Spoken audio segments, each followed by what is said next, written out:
إن الحمد لله نحمده ونستعينه من يهده الله فلا مضل له ومن يضلله فلا هادي له وأشهد أن لا إله إلا الله وحده لا شريك له وأشهد أن محمدا عبده ورسوله أما بعد وعليكم السلام ورحمة الله وبركاته அல்குர்ஆனின் 51வது அத்தியாயத்தின் 10வது வசனத்தையும் அதன் மொழிபெயர்ப்பையும் முன்வைத்து தொடுக்கப்படுகின்ற கேள்வி என்னவென்றால், இந்த வசனத்தை ஒரு சில மொழிபெயர்ப்புகளிலே பொய்யர்கள் அழிந்து விட்டார்கள் என்று மொழிபெயர்க்கப்பட்டுள்ளது.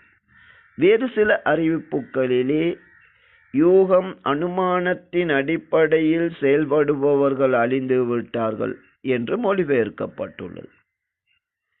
அரபு வசனத்தை கவனித்து இதன் சரியான மொழிபெயர்ப்பு என்ன? அதே போன்று இவ்வாறு மொழிபெயர்ப்புகள் வேறுபடுவதற்கான காரணம் என்ன என்று கேள்வி தொடுக்கப்பட்டுள்ளது.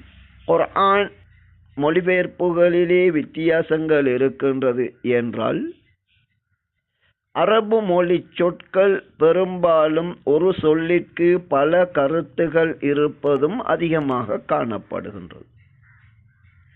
அதே நேரத்தில் அல்லாஹ் தந்த நேர்வழியிலிருந்து தடம் புரண்டவர்கள் அவர்களது கொள்கையை நிறுவுவதற்காக தமக்கேற்ற விதத்தில் வார்த்தையின் தப்பும் தவறுமான கருத்துக்களை கொண்டு மொழிபெயர்ப்பதும் நிச்சயமாக காணப்படுகின்றது. இருந்தாலும் இந்த இடத்தில் ஹர்ராசூன் என்ற வார்த்தையை பொய்யர்கள் என்று மொழிபெயர்த்திருந்தால் அதுவும் சரியானது. அப்படி ஒரு கருத்து காணப்படுகின்றது. அனுமானத்தின் அடிப்படையில் செயல்படுபவர்கள் அழிந்து விட்டார்கள் என்று மொழிபெயர்த்திருந்தால் அதுவும் சரியானதாகும். ஹர்ராசூன் என்பது அனுமானிக்க கூடியவர்கள் என்ற கருத்தும் அதற்கு இருக்கின்றது. எனவே இவ்வாறு இந்த இரண்டு கருத்துக்களை கொண்டு இந்த வசனம் மொழிபெயர்க்கப்பட்டிருக்கின்றது என்றால் இந்த இடத்தில் அது தவறு கிடையாது.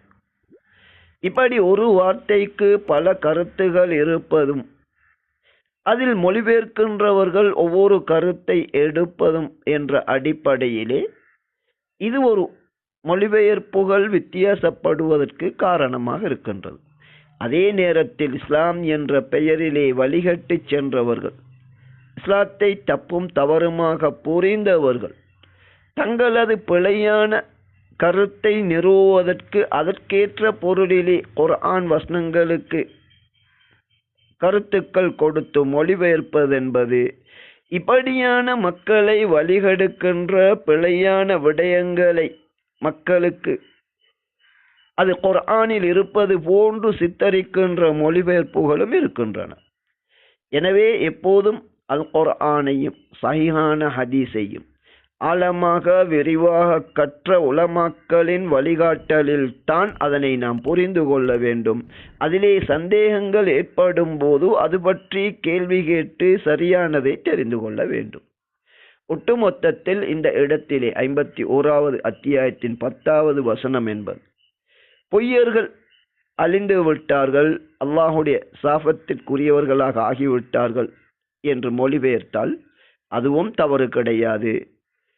இந்த ஹர்ராசூன் என்பது உதாரணமாக நபியின் காலத்திலே அவர்கள் மத்தியில் இருந்த அதிக ஈத்தம்பல தோட்டங்கள். இவ்வாறு அவற்றிலே பழங்கள் பழுக்கின்ற போது தோட்டத்துடன் விற்கின்ற ஒட்டுமொத்த அந்த முறைக்கான விளைச்சலை விற்கின்ற ஒரு முறைமே காணப்பட்டது. அதில் குற்றம் கிடையாது. ஆனால் அவற்றை எப்படி அளவிடுவது? அப்போது அவர்கள் இதனை அனுமானிப்பார்கள். இந்த முறை இந்த தோட்டத்திலே எவ்வளவு பழம் இதிலே இருக்கும் என விற்பவர்கள் அனுமானிப்பார்கள். அதே போன்று வாங்குபவர்களும் இந்த அளவு இருக்கும் என அனுமானித்து அதன் அடிப்படையில் விலை நிர்ணயித்து வாங்குவார்கள். இவ்வாறு செய்யக்கூடியவர்களையும் ஹர்ராசூன் என்று கூறப்படும். நபியை பற்றி பல்வேறு தப்பும் தவறுமான, மறுமை நாளை பற்றியும் தப்பும் தவறுமான யூகங்களின் அடிப்படையில் அந்த மறுமையை மறுத்தவர்கள், அது பற்றிய சத்தியத்தை கொண்டு வந்த நபியை மறுத்தவர்கள், அதன் அடிப்படையிலே இவ்வாறு அனுமானத்தின் அடிப்படையில் செயல்பட்டவர்கள் அழிந்து விட்டார்கள் அல்லது அவர்கள் மீது அல்லாஹுடைய சாபம் ஏற்படட்டும் என்ற இந்த வசனம் இந்த இடத்தில் பொய்யர்கள் என்று மொழிபெயர்க்கப்பட்டால் அதுவும் சரியானது. அதே போன்று அனுமானித்து செயல்படக்கூடியவர்கள் அழிந்து விட்டார்கள் என்றால் அதுவும் சரியானது. இரண்டு கருத்துக்களுமே அந்த ஹர்ராசூன் என்ற வார்த்தைக்கு அரபு மொழியிலே காணப்படுகின்றது. இந்த இடத்தில் பொய்யர்கள் பொருத்தமென நினைத்தவர்கள் அதனை கொண்டு மொழிபெயர்த்திருப்பார்கள். அனுமானத்தின் அடிப்படையில் செயல்படக்கூடியவர்கள் என்று நினைத்தவர்கள் அதனை கொண்டு மொழிபெயர்த்திருப்பார்கள். இந்த இடத்தில் இரண்டு கருத்துக்களுமே சரியானதாகும். அதில் தவறேதும் கிடையாது.